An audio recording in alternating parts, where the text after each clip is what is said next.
menjadi seorang misionaris itu bukan hanya bicara tentang knowledge, tapi bicara tentang hati. Bicara tentang hati, belas kasihan, mau repot.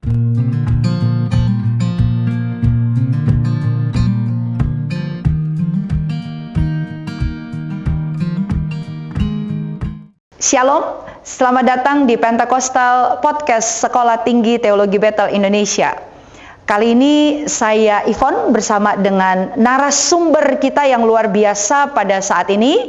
Beliau adalah pemimpin muda Gereja Bethel Indonesia, sekarang menjabat sebagai Ketua BPLN Asia. Dan beliau juga adalah salah satu alumni dari Sekolah Tinggi Teologi Bethel Indonesia. Oke, sama-sama kita akan menyapa beliau. Shalom Pak Daniel. Shalom. Selamat datang di rumah kita, Sekolah Tinggi Teologi Bethel Indonesia. Terima kasih. Ini kapan terakhir datang ke sini? Terakhir datang ke sini 3 bulan yang lalu. 3 bulan yang lalu. Karena tadi hampir tersesat Bapak Ibu ya, datang ke Petamburan. Jakarta. Artinya mesti sering-sering ketika datang ke Jakarta harus mampir ke rumah sendiri. Oke, puji Tuhan, terima kasih banyak di tengah-tengah kesibukan tetap menyempatkan waktu untuk mampir di KS Tubun 253, begitu kata alumni menyebut. Ya, di mana Seminari Bethel tercinta ini berada. Ini kalau boleh tahu kesibukan sekarang apa nih? Karena ini orang sibuk terus ini, Pak Daniel nih. Ya, kesibukan sekarang karena kita hamba Tuhan yang melayani lah, Bu. Ya, melayani. Ya, tapi yang pertama menggembalakan tentunya. Yang kedua di organisasi di Gereja Bethel Indonesia sebagai Ketua BPLN di Asia dan sebagai pengajar, sebagai dosen. Ya, kesibukan ya seputar-seputar itu aja.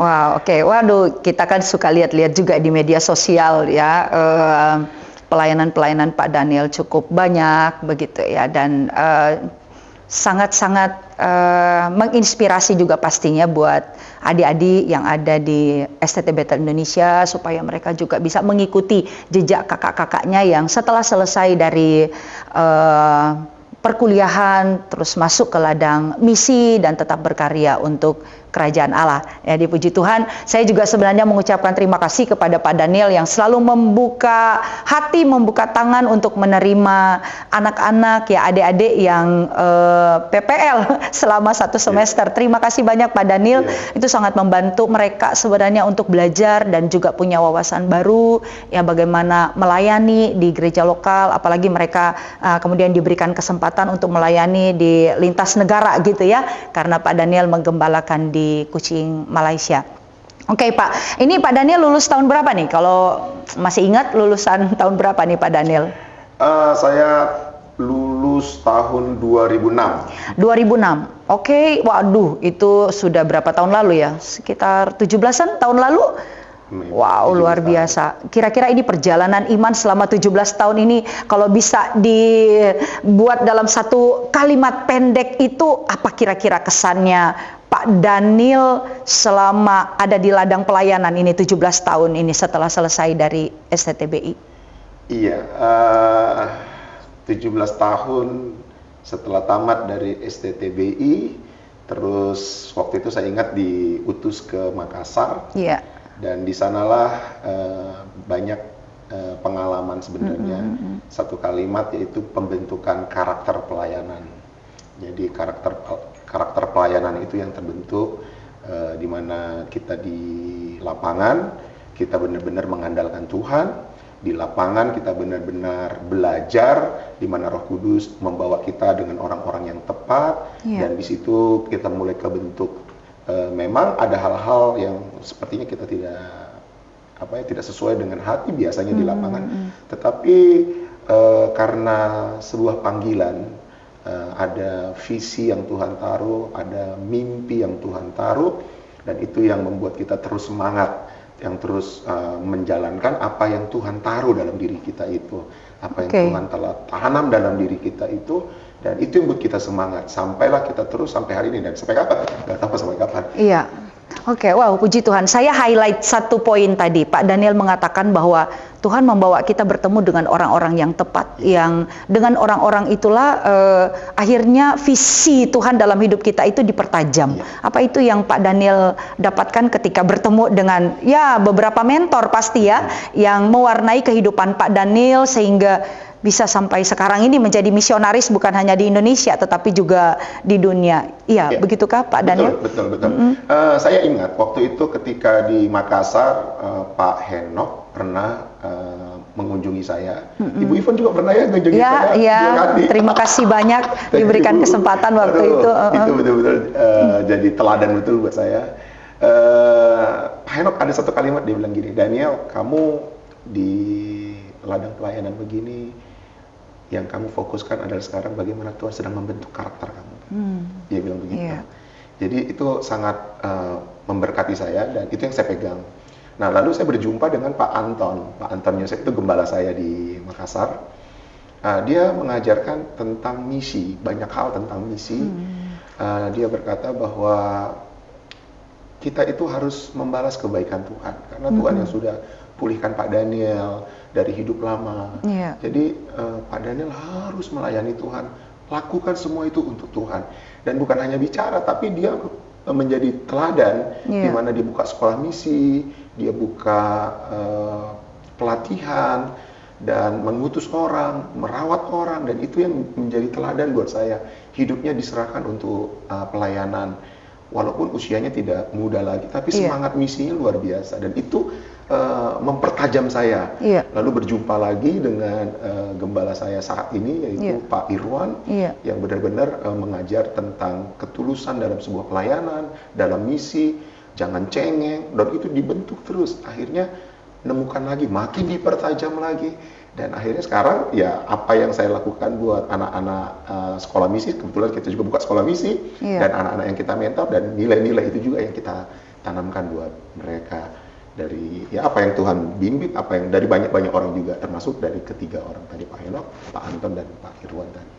Oke, betul. Berarti ya kita memang harus membuka diri, memberi diri juga untuk dibentuk Tuhan melalui orang-orang yang ada di sekitar kita ya, sehingga itulah yang akan membuka akses sebenarnya bagi kita sendiri gitu loh untuk bisa semakin dipertajam visi kita di dalam pelayanan.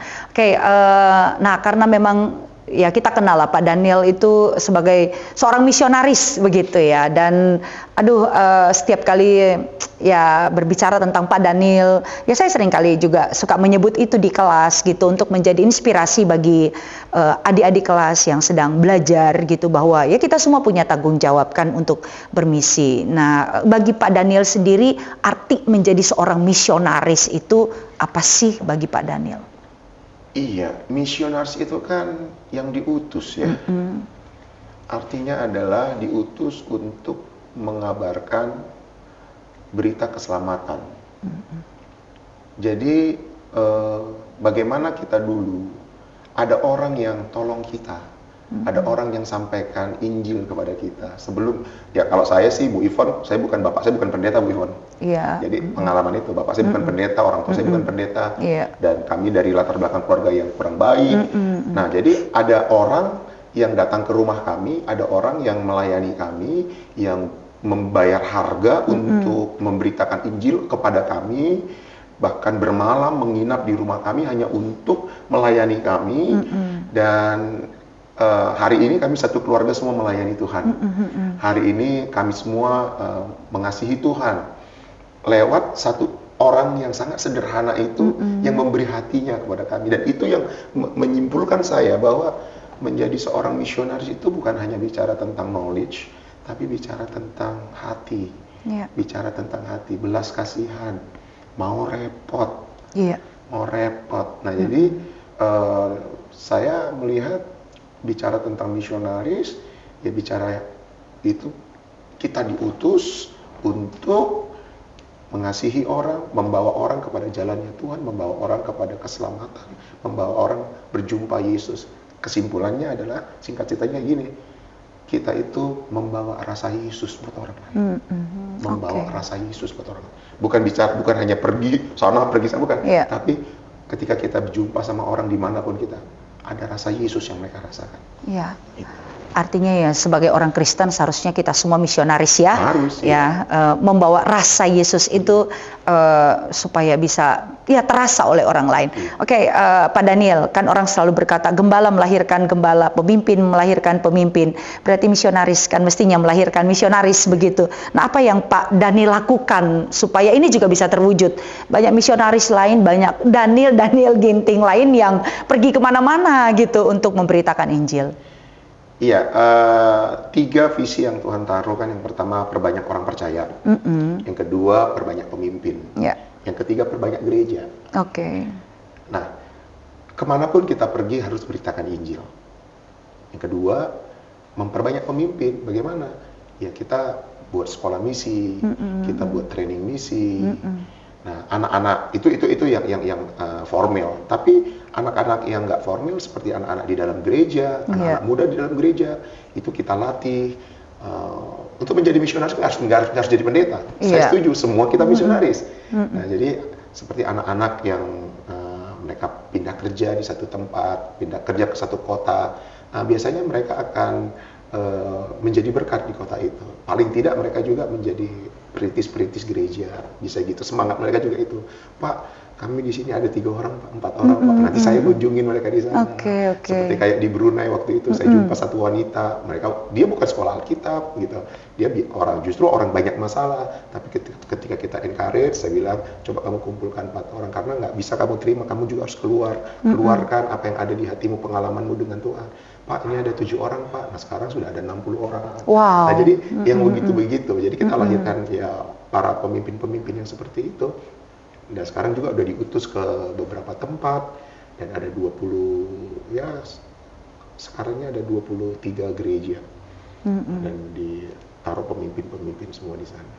Wow, ini khusus para alumni STT Bethel Indonesia. Mestinya tidak ada alumni yang jadi pengangguran karena ladang misi begitu banyak. Begitu ya Pak Daniel ya? Waduh, kalau Pak Daniel sendiri yang pergi kemana-mana, wow, ya butuh waktu begitu kan ya. Tapi kalau banyak orang yang ikut bekerja sama dalam pelayanan misi, waduh betapa luar biasa hasilnya. Ya jadi alumni kalau bisa jangan ada yang nganggur. Ya semua bisa menangkap visi Tuhan. Dan satu yang saya ingat dari Pak Daniel gitu, Pak Daniel selalu bilang mau repot. Ya karena walaupun visi kita besar, tapi kalau kita nggak mau repot, nggak akan pernah terjadi apa-apa, gitu ya. Jadi itu satu hal yang sangat luar biasa.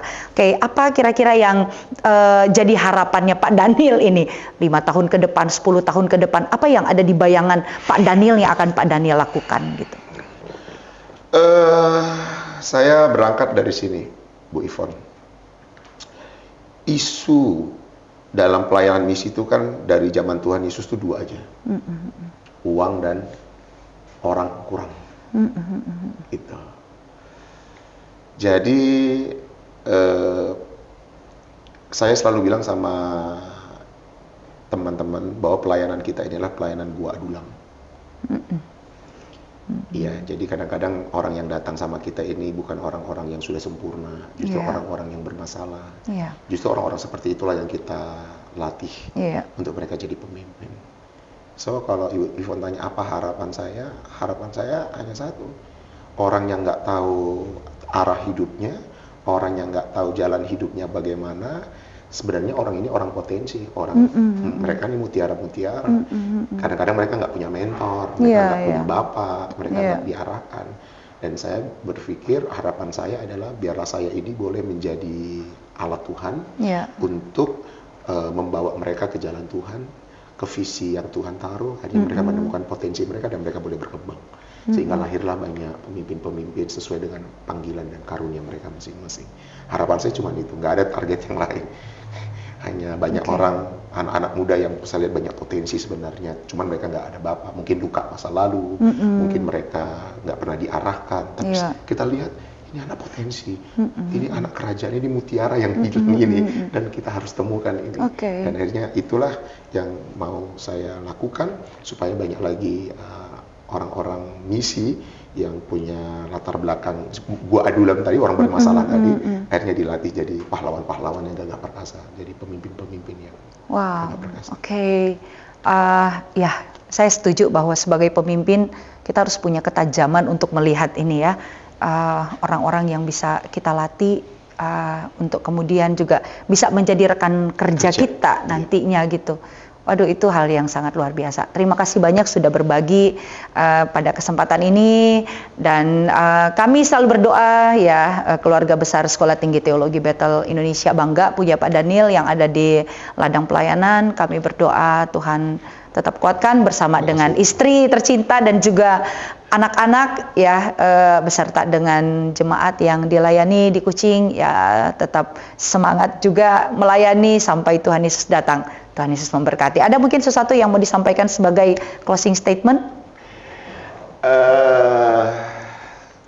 Yang saya mau sampaikan untuk teman-teman semua dimanapun ya, melayani itu adalah anugerah. Melayani itu adalah sebuah kesempatan yang berharga, dan ketika kita melayani sebetulnya kita yang dipertajam. Ketika kita melayani dengan segenap hati kita, roh kita yang semakin berkobar-kobar. Jadi ketika kita melayani, yang kita lakukan semua untuk Tuhan, tidak akan pernah menjadi lelah. Itu semakin semangat, akan terus semakin semangat, dan semakin dipertajam visi itu. Dan sampailah kita kepada apa yang Tuhan inginkan dalam hidup kita. Maju terus dalam Tuhan, dan jangan pernah mundur, jangan pernah tidak semangat, harus semangat. Puji Tuhan. Oke, puji Tuhan. Terima kasih banyak Pak Daniel ya. Terima kasih untuk kesempatan pagi hari ini ya. Kami tetap berdoa Bapak menjadi misionaris yang tetap mau repot untuk kerajaan Allah. Amin ya Bapak ya. Oke, pada akhirnya saya Yvonne beserta dengan Pak Daniel Ginting dari studio STT Bethel Indonesia, kami mengucapkan salam ikrais. Salam sehati, shalom.